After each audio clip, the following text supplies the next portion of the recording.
இயேசு கிறிஸ்துவில் பிரியமுள்ள சகோதர சகோதரிகளே, அன்னையுடைய அன்பு பிள்ளைகளே, இயேசுவின் இணைய நாமத்தில் உங்கள் அனைவருக்கும் என் இனிய காலை வணக்கம். இன்று புதன்கிழமை, இன்றைய நாள் இனிய நாளாக ஆசீர்வதிக்கப்பட்ட நாளாக அமையட்டும். நீங்க எல்லாரும் நல்லா இருக்கணும்.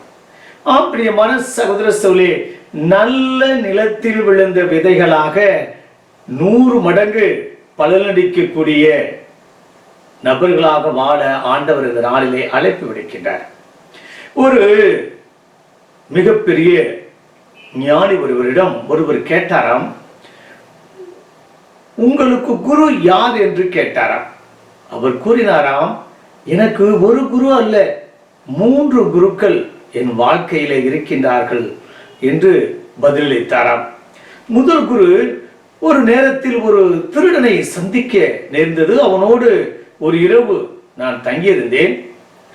அவனிடமிருந்து நான் கற்றுக்கொண்டது விடாமுயற்சி. பல நாட்கள் அவன் திருடச் சென்றும் வெறுங்கையோடு திரும்பி வரக்கூடிய நபருக்கு ஒரு நாள் நான் திருடித்தான் வருவேன். அந்த விடாமுயற்சியை அந்த திருடன் இருந்தும் கற்றுக்கொண்டேன் என்று கூறினாராம். இரண்டாவது குரு ஒரு விபச்சாரி. ஒரு முறை ஒரு விபச்சாரியை சந்திக்க நேர்ந்தது. அவர் கூறினார், ஐயா, என்னுடைய சூழ்நிலையின் காரணமாக நான் இந்த தொழிலுக்கு வந்து விட்டேனே தவிர என் மனதெல்லாம் அந்த இறைவனை நினைத்து கொண்டிருக்கின்றது.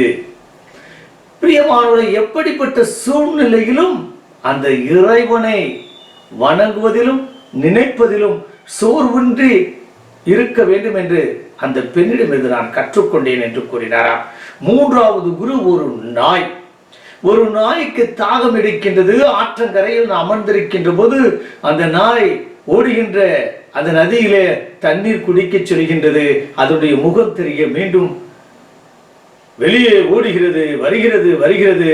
ஒரு நேரத்தில் ரிஸ்க் எடுத்து அந்த தண்ணீரில் பாய்ந்து தண்ணீரை குடித்தராம். இப்படியாக நடக்கக்கூடிய சாதாரண நிகழ்வுகளில் இருந்து ஆண்டவர் இந்த நாளில் கற்றுக் கொடுக்கின்றார். வழியோரமாக இருக்கலாம், பாறையாக இருக்கலாம், முச்செடியாக இருக்கலாம்.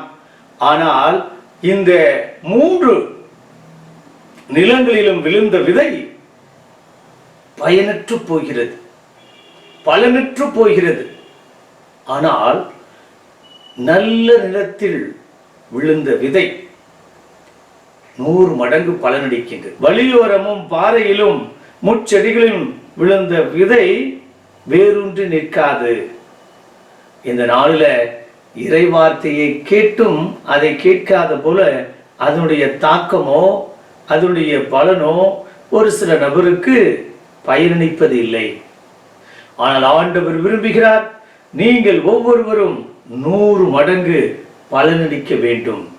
என்னுடைய மக்கள், நீங்கள் என்னுடைய பிள்ளைகள், நீங்கள் மற்றவர்களைப் போல இருக்கக்கூடாது. தொழிலாக இருக்கலாம், படிப்பாக இருக்கலாம், உழைப்பாக இருக்கலாம், முயற்சியாக இருக்கலாம், காரியமாக இருக்கலாம், ஒழுக்கமாக இருக்கலாம்.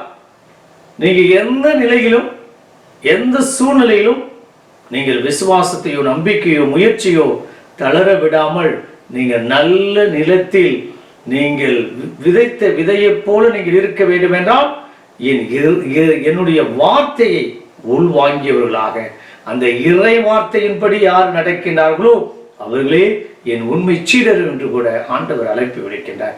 பிரியமான சகோதரர்களே, இன்று நீங்களும் நானும் நல்ல நிலத்தில் விழுந்த விதையாக இருக்க அந்த இறைவனுடைய வார்த்தையை உள்வாங்கியவர்களாக, இறை வார்த்தையின்படி நடக்கக்கூடிய நபர்களாக, அந்த இறை வார்த்தைக்கு சான்று பகரக்கூடிய நபர்களாக வாழ இணைந்து ஜெபிப்போமா? பரலோக தந்தை இறைவா, இந்த அருமையான இனிமையான நாளுக்காக உமக்கு நன்றி செலுத்துவதாகப்பனே. உடைய வார்த்தை எவ்வளவு முக்கியமானது.